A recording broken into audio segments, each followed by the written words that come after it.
Salam, selamat Hari Paskah Bapak Ibu dan semua saudaraku dimanapun saja berada. Paskah berbicara tentang kemenangan. Paskah berbicara tentang iman kekristenan.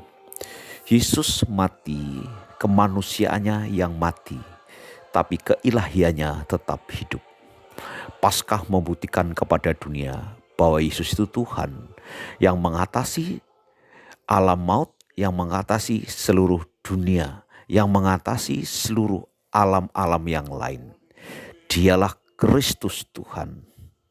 Nah, kita akan belajar satu kebenaran firman pada hari ini yang membuktikan bahwa kebangkitan Kristus membuktikan bahwa Dia adalah Tuhan. Mari kita lihat dalam 1 Korintus 15 ayat 13-14, kalau tidak ada kebangkitan orang mati, maka Kristus juga tidak dibangkitkan. Tetapi andai kata Kristus tidak dibangkitkan, maka sia-sialah pemberitaan kami dan sia-sialah juga kepercayaan kamu. Itu dia Bapak Ibu. Jadi kita tidak salah memiliki iman yang benar kepada Kristus. Karena dialah Tuhan. Dialah manusia sejati. Manusia 100% tanpa cacat dan noda. Karena darahnya bukan berasal dari darah keturunan seperti nenek moyang kita, tapi darahnya langsung dari surga. Kalau darah kita keturunan darah Adam dan Hawa cenderung akan berbuat dosa, dilahirkan sudah dalam keadaan berdosa. Nah itu dia. Tapi Kristus tidak. Kematian Kristus di kayu salib membuktikan kemenangan yang besar. Dan ketika kemenangan besar terjadi, Alkitab menulis dengan jelas bahwa melalui kematian Kristus di kayu salib, penebusan itu terjadi. Penebusan dosa manusia, penebusan kutuk manusia, penebusan sakit penyakit manusia, penebusan kemiskinan, kebodohan manusia sudah digantung di atas kayu salib.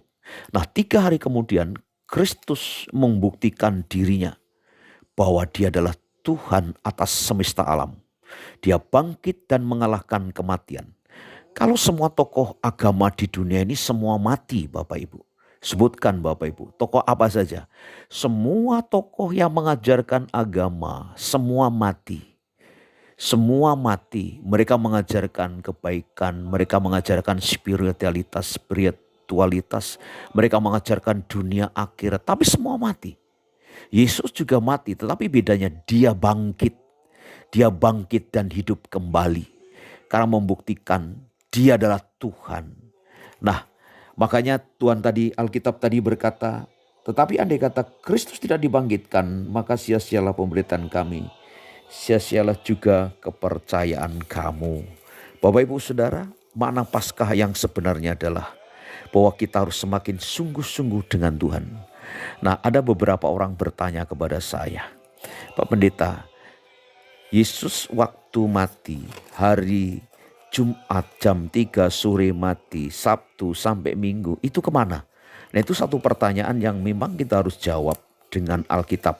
Kita tidak boleh mengada-ada ya. Nah kita harus menjawab dengan prinsip Alkitab. Mari kita lihat 1 Petrus pasal 3 ayat 18 sampai 19. Perhatikan dengan baik. Ayat 18 sampai 19. Sebab juga Kristus telah mati sekali segala dosa kita. Untuk segala dosa kita, Ia yang benar untuk orang-orang yang tidak benar. Supaya Ia membawa kita kepada Allah. Ia yang telah dibunuh dalam keadaannya sebagai manusia. Tetapi yang telah dibangkitkan menurut roh. Dan di dalam roh itu juga Ia pergi memberitakan Injil kepada orang-orang yang di dalam penjara.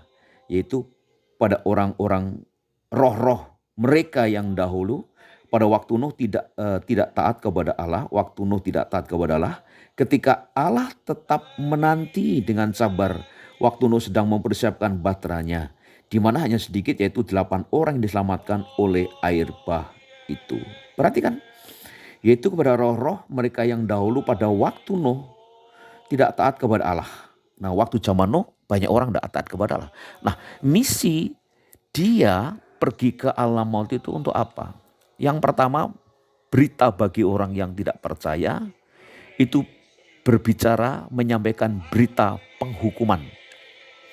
Bagi orang yang percaya, zaman Nuh ada 8 orang, itu berbicara beritanya sukacita, bahwa mereka akan mengalami keselamatan. Nah Bapak Ibu, itu adalah pertanyaan-pertanyaan yang sering diajukan dan kita sering dengar dari umat Tuhan. Nah, kemarin kita belajar Paskah tentang inti kekristenan. Kita harus semakin hari semakin kuat di dalam Tuhan, harus semakin sungguh di dalam Tuhan. Makanya respon para murid itu berbeda-beda. Respon para murid ketika Yesus mengalami kebangkitan itu sangat berbeda-beda. Ada responnya cukup bagus, ada responnya tidak bagus, tapi mari kita belajar sesuai dengan apa yang dikatakan Alkitab. Apakah respon para murid ketika Yesus bangkit dari kematian? Apakah responnya itu? Mari kita lihat dalam Matius pasal 28, Matius pasal 28 ayat 8. Mereka segera dari pergi ke kubur itu dan takut dengan sukacita yang besar dan berlari cepat-cepat untuk memberitahukannya kepada murid-murid Yesus. Perhatikan, mereka segera pergi dari kubur itu dengan takut dan dengan sukacita besar. Bayangkan, biasanya kalau orang takut pasti tidak punya sukacita. Kalau orang takut pasti kehilangan damai sejahtera. Kalau orang takut biasanya kehilangan ketenangan. Kalau orang takut semua menjadi ketakutan. Situasi perasaannya mengendalikan dia. Tapi ini berbeda. Ini ibu-ibu ini, Maria Magdalena, Salome, Maria ibu Yakobus, mereka segera pergi dari kubur itu dengan takut dan dengan sukacita campur aduk begitu rupa. Nah, takutnya di sini apa? Takutnya itu beriman, takutnya itu hormat, takutnya itu mempercayai, takutnya apa? Mempercayai bahwa apa yang dikatakan firman itu terjadi, apa yang dikatakan Yesus itu terjadi. Sehingga responnya ibu-ibu ini cukup luar biasa, menghormati. Dan ketika kita menghormati, ada sukacita yang besar yang sulit kita katakan. Nah, takut akan Tuhan mendorong orang untuk hidup benar. Takut akan Tuhan melahirkan damai sejahtera. Takut akan Tuhan melahirkan sesuatu yang berbeda dalam alam pikiran kita. Nah, perasaan gentar sudah tidak ada lagi karena apa? Ada kekuatan dari Tuhan. Bukankah Tuhan berkata, Tuhan memberikan kepada kita bukan roh ketakutan, tapi roh kasih, kuasa, dan seterusnya. Bapak Ibu Saudara sekalian. Nah, respon pertama murid-murid mereka, yaitu responnya menghormati, perasaan sukacita yang tidak bisa diungkapkan karena melihat bahwa firman itu ya dan amin. Respon kedua apa? Mereka tidak percaya. Ada murid-murid yang tidak percaya. Murid-murid tidak percaya ini, aduh luar biasa sekali. Nah kadangkala kita seperti itu. Kita kadangkala dengan firman Tuhan juga tidak percaya. Mari kita lihat Lukas 24 ayat 10. Lukas pasal 24 ayat 10. Perempuan-perempuan itu ialah Maria Magdala dan Yohana, Maria ibu Yakobus, dan perempuan-perempuan lain juga yang bersama dengan mereka memberitahukan kepada rasul-rasul. Tapi bagi mereka perkataan-perkataan itu seakan-akan omong kosong. Mereka tidak percaya karena perempuan-perempuan itu. Respon para murid tidak percaya. Bahkan menganggap kebangkitan Yesus adalah omong kosong. Kenapa seperti itu? Kenapa tidak mempercayai firman? Bukankah kita sering berkata seperti itu juga? Kita tidak mempercayai firman. Kita tidak mempercayai firman. Sehingga ketika kita tidak mempercayai firman, menganggap Tuhan itu pendusta, Tuhan itu bohong, Tuhan itu pilih kasih. Tuhan itu hanya memilih orang-orang tertentu yang supaya diberkati Tuhan. Kadangkala kita seperti itu. Kita menganggap firman itu omong kosong, janji Tuhan itu omong kosong. Padahal Tuhan Yesus itu berkata, ya, Tuhan Yesus berkata bahwa penggenapan Lukas 24 ayat 7 itu betul-betul terjadi. Bahwa anak manusia akan diserahkan dan hari ketiga dia akan bangkit. Tapi para murid masih tidak percaya, responnya tidak percaya. Yang ketiga, respon para murid apa? Tidak mengerti firman, itu dia. Mereka tidak mengerti firman. Itu dia. Masa saya bacakan dalam Yohanes pasal 20 ayat ke-8 dan 9. Maka masuklah juga murid yang lain yang lebih dahulu sampai di kubur dan ia melihatnya dan percaya, sebab selama itu mereka belum mengerti isi kitab suci yang mengatakan bahwa ia harus bangkit dari antara orang mati. Perhatikan. Lalu pulanglah kedua murid itu ke rumah. Mereka juga tidak mengerti firman. Banyak orang juga sama kayak kita, kayak para murid, Bu, Pak. Bahwa kita sering ke gereja, sering dengar khotbah, tapi tidak ngerti isi maunya hatinya Tuhan itu seperti apa. Kadang-kala lebih banyak kita Farisi, kalau kita berdebat paling jago, keluarkan ayat ini, ayat itu untuk membela diri kita supaya kita menang. Kalau kita merasa menang, merasa disegani, merasa paling hebat. Padahal kita sebenarnya nggak ngerti firman. Orang yang mengerti firman pasti dia melakukan firman. Orang yang mengerti firman pasti hidupnya mengalami perubahan, terutama karakter dia mengalami perubahan. Sikap dia, cara pandang hidup dia berubah. Jangan sampai kita ke gereja tapi tidak ngerti firman. Itu yang paling bahaya. Nah, saudara-saudara, ada betapa pentingnya kita perlu pimpinan Tuhan. Ada jenis orang yang mengikut Tuhan. Ada jenis orang yang ke gereja. Jenis murid-murid Kristus yang ke gereja. Ada 3 jenis ya. Yang pertama, ada orang ikut Tuhan supaya hanya dapat untung. Nah, ini dia. Contoh di Alkitab siapa? Yudas Iskariot, supaya dapat untung melulu. Sampai berani-berani jual Yesus. Nah ini, banyak orang ke gereja hanya untung. Yang dikejar untung, masalah pelayanan, masalah hati, masalah pengabdian, motivasi yang benar, hati murni itu nomor sekian. Yang penting aku dapat untung. Nah itu. Ada yang kedua, ikut Tuhan supaya terkenal. Siapakah di Alkitab itu? Petrus, Pak, Bu. Para murid-murid yang lain. Dia berkata, siapakah di antara kami yang terbesar? Nah itu dia. Kenapa? Ingin terkenal, ingin diakui, ingin dianggap hebat, ingin dianggap luar biasa. Dan zaman sekarang itu aneh-aneh. Kalau orang ingin terkenal itu aneh-aneh, Pak. Ada orang bahkan punya statement begini. Kalau hamba Tuhan diurapi itu kalau doain orang jatuh, doain orang tumbang-tumbang. Enggak, itu bukan patokan, Pak. Itu bukan patokan. Alkitab berkata tumbang itu bukan patokan karena seseorang diurapi. Bahkan orang yang doakan tumbang, tidak berdoa untuk orang tumbang-tumbang juga tetap diurapi Tuhan. Nah itu, jadi bukan patokannya seperti itu. Tapi orang melihat dengan dari apa kacamata dia. Bapak Ibu kalau ingin numbangkan orang sih gampang sih. Makan pete banyak-banyak, gak usah gosok gigi. Doain orang, altar call tiup orang pasti roboh dia karena bawa pete. Nah itu dia, jangan ditiru ya. Nah itu dia. Yang ketiga, ada orang ikut Tuhan tapi tidak percaya Tuhan. Itu dia.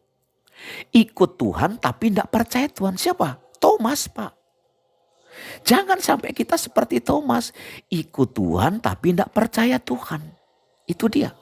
Kalau kita ikut Tuhan tidak percaya Tuhan, waduh celakalah kita ini. Jangan sampai kita ke gereja bertahun-tahun tapi tidak percaya Tuhan. Kalau Tuhan sudah ngomong A kepada saudara bahwa aku menyertai kamu sampai kesudahan zaman, itu sudah pasti, Pak. Kalau Tuhan sudah ngomong bahwa masa depanmu penuh harapan, rancanganku rancangan damai sejahtera, bukan rancangan kecelakaan.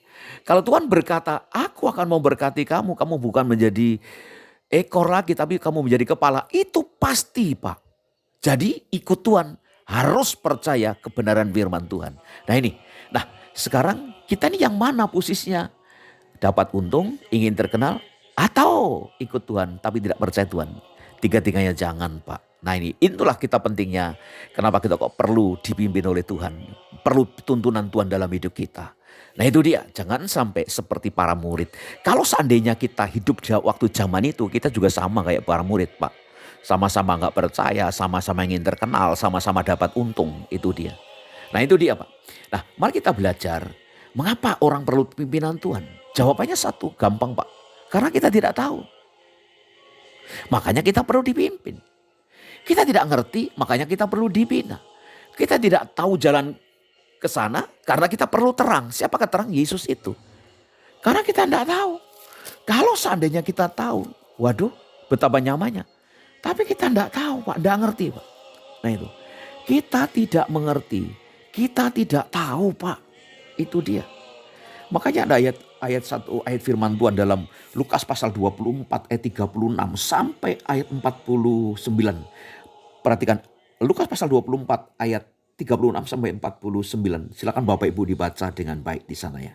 Nah ini, silakan baca dengan baik nanti di rumah supaya Bapak Ibu betul-betul mengerti, memahami tentang cerita ini. Nah ini, dengar dengan baik bahwa Alkitab berkata begini, saya cuplik aja. Lalu ayat 45, lalu ia membuka pikiran mereka sehingga mereka mengerti kitab suci. Nah itu dia Pak. Kadangkala kita sudah hafal firman Tuhan, tapi firman itu kadang gak jadi rema loh. Kadangkala sudah hafal firman Tuhan, kalau pendeta khotbah langsung kita karang-karang, wah nanti kalau khotbahnya pasti ke sini, endingnya ke sini. Udah tahu dah. Nah, kadangkala kita seperti itu Pak. Tapi dengar dengan baik. Para murid itu Pak, dalam ayat 36 sampai 49, mereka sudah ngerti tentang firman. Tetapi mata rohaninya buta. Pikirannya tertutup. Makanya ayat 45 berkata, lalu Yesus membuka pikiran mereka sehingga mereka mengerti kitab suci. Pak, kalau pikiran kita, hati kita terbuka, kita tinggal dalam hadirat Tuhan, kita akan semakin mengerti rancangan-rancangan Tuhan. Kita akan semakin mengerti kehendak Tuhan. Kita akan semakin mengerti hatinya Tuhan, kita mau dibawa kemana. Kita akan semakin mengerti apa yang Tuhan ingin kerjakan dalam hidup kita. Karena kita tidak tahu kita perlu pimpinan Tuhan. Nah itu dia. Kita perlu pimpinan Tuhan Pak, itu dia. Kenapa kita perlu dituntun Pak? Karena hidup kita ini susah. Kita banyak kesulitan, kita banyak pergumulan. Selama hidup dalam dunia ini pasti ada kesulitan, pasti ada pergumulan. Pasti ada hal-hal yang membuat kita tidak nyaman. Membuat kita mau menyerah, membuat kita rasanya Tuhan. Aku rasanya udah mau menyerah, aku udah tidak bisa lagi, aku udah gak sanggup lagi Tuhan. Tapi dengar dengan baik, kita harus minta pimpinan Tuhan. Roh Kudus ada dalam dirimu. Dia akan menuntunmu Bapak Ibu. Roh Kudus ada dalam dirimu. Dia akan membuatmu benar-benar. Saudara akan mengalami tuntunan, saudara akan mengalami arahan. Damai sejahtera yang Tuhan berikan kepada kita bukan seperti yang diberikan dunia. Tapi mari kita lihat satu ayat firman itu, 1 Petrus pasal ke-1 ayat 18 dan 19. Apakah isinya? 1 Petrus 1 ayat 18-19. Sebab kamu tahu bahwa kamu telah ditebus dari cara hidupmu yang sia-sia. Yang kamu warisi dari nenek moyangmu itu bukan dengan barang yang panah, bukan pula dengan perak dan emas. Melainkan dengan darah yang mahal, yaitu darah Kristus. Sama seperti darah anak domba yang tak bernoda dan tak bercacat. Nah itu dia Bapak Ibu. Kita disucikan, dikuduskan, ditebus oleh darah Yesus. Jadi Alkitab berkata tubuhmu adalah bait Allah, di mana Allah ada tinggal dalam diri kita.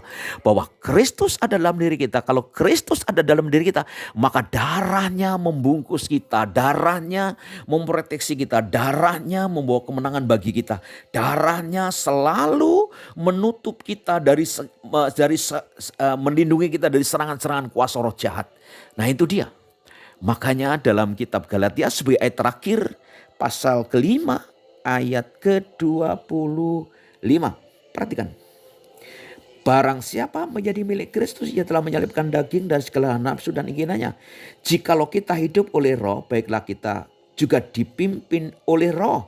Dan janganlah kita gila hormat, janganlah kita saling menantang dan saling membenci. Kalau kita ingin dipimpin Tuhan hanya satu, kita harus hidup dipimpin roh. Nah itu dia. Kalau kita ingin dipimpin Tuhan, kita hanya satu. Kita harus izinkan Roh Kudus bekerja di dalam diri kita. Alkitab menulis dengan jelas bahwa hidupku bukan aku lagi, tapi Kristus yang ada dalam diri aku. Namun aku hidup. Galatia pasal 2 ayat 20. Namun aku hidup tetapi bukan lagi aku sendiri yang hidup, melainkan Kristus yang hidup dalam aku, dan hidup yang kuhidupi sekarang di dalam daging adalah hidup oleh iman dan dalam anak Allah yang telah mengasihi aku dan menyerahkan dirinya untuk aku. Perhatikan, adalah hidup oleh iman. Darah Yesus akan bekerja kalau engkau ucapkan. Darah Yesus akan bekerja kalau kita mengakuinya dengan iman. Kita proklamasikan dan perkataan kita. Saya jumpai Bapak Ibu, ratusan orang disembuhkan ketika darah Yesus aku ucapkan. Aku jumpai ribuan orang dilepaskan dari roh-roh jahat ketika darah Yesus aku pakai dengan apa? Aku ucapkan. Kenapa aku tidak mampu berjalan dengan caraku sendiri? Aku perlu pimpinan Tuhan. Aku perlu mengakui, memproklamasikan bahwa darah Yesus dalam diriku. Aku hidup oleh iman karena anak Allah. Betapa pentingnya Paskah hari ini. Imanmu benar-benar menang. Imanmu benar-benar tidak salah. Imanmu benar-benar dibangkitkan. Karena apa? Tanpa kebangkitan imanmu sia-sia. Sekarang Yesus bangkit, imanmu tidak sia-sia. Imanmu itulah yang akan melahirkan mujizat. Imanmu yang melahirkan banyak hal yang belum pernah engkau pahami, yang belum pernah engkau lihat, itu akan terjadi dalam hidup kita. Dan seperti pagi hari ini, kiranya Tuhan memberkati Bapak Ibu. Selamat hari Paskah, doa saya dimanapun saja berada, Tuhan Yesus memberkati, melindungi, menjamahmu yang sakit dijamah oleh darah Yesus. Yang terikat dilepaskan dari penyakit apapun dalam nama Yesus aku berkata oleh darah Yesus engkau disembuhkan. Kesulitan keuangan, ekonomi apapun dalam nama Yesus engkau dibebaskan. Kiranya hari ini, Paskah hari ini, Tuhan Yesus memberkati. Tangan Tuhan menyertaimu. Dalam nama Yesus, Tuhan berkati Bapak Ibu. Shalom.